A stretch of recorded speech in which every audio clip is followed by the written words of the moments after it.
over how their culture gets consumed.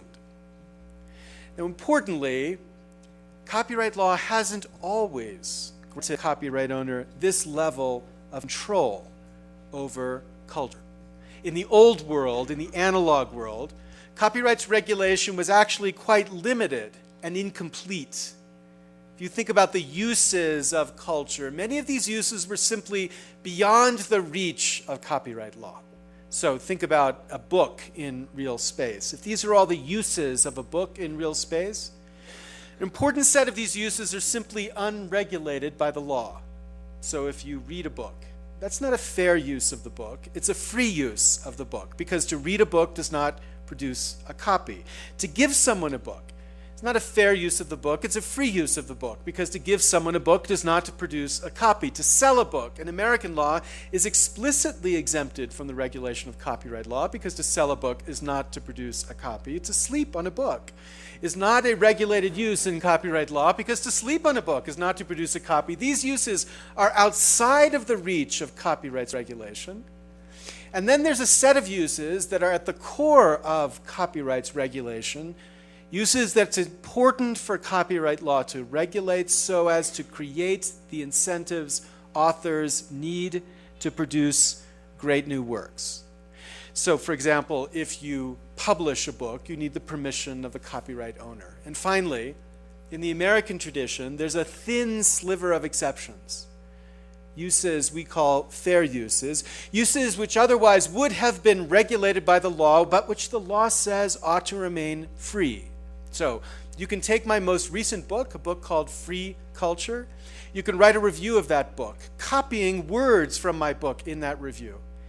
Even though you copy my words and write the most idiotic review imaginable, I guarantee that's possible because I've seen many of these idiotic reviews, you can copy my words for the purpose of destroying me or my reputation, and even though you copy my words like that, there's nothing I can do to stop you, because the law says that copying should remain free, as it ought to be to support a free culture.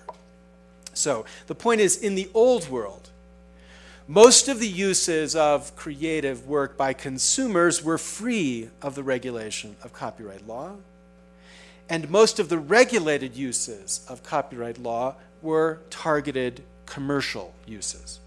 So in the old world, you couldn't legally exercise perfect control over how people used culture, because the law simply didn't reach that far, and you couldn't technically exercise perfect control over how people used culture because the mechanisms for delivering culture, records or tapes, didn't give the copyright owner the power to control how those records and tapes would be used. The digital world is radically different. This is a difference produced in part by the law, but largely produced by the difference between analog and digital culture. Because if copyright law at its core regulates something called copies, the one thing we know about the digital world is that every single use produces a copy. Which means in the digital world, the presumption is every single use requires permission. So we go from this balanced picture of regulated and unregulated uses to this picture merely because the medium through which we get access to our culture has changed. And so the law is regulating and then supplemented by technology, digital rights management technology, which gives the copyright owner not just the legal power, but the technical power to control how people consume culture. And this law and technology together increasingly perfect the capacity of the copyright owner to control how people use culture. That's the read-only internet and its relationship to the law. The read-write internet has a very different relationship to the law. Essentially, copyright law conflicts with the read-write internet. It conflicts because in a world where every single use of culture is a copy, copyright law regulates every use, meaning permission is required for everything, and in our culture, permission is not coming. So AMV music sites have increasingly faced notice and takedown for their use of the musical tracks which their videos promote. This kid knew that when the Beatles are asked to remix their work, they never give permission to remix their work. This kid discovered when he could wow Khan for $218, it would still cost over $400,000 to clear the rights to the music and the background of the video that he shot. And this again is my favorite example. You want to get a sense of just how weird we lawyers can be? This is the perfect example. I don't care what you think about Tony Blair. I don't care what you think about George Bush. I don't care what you think about the war.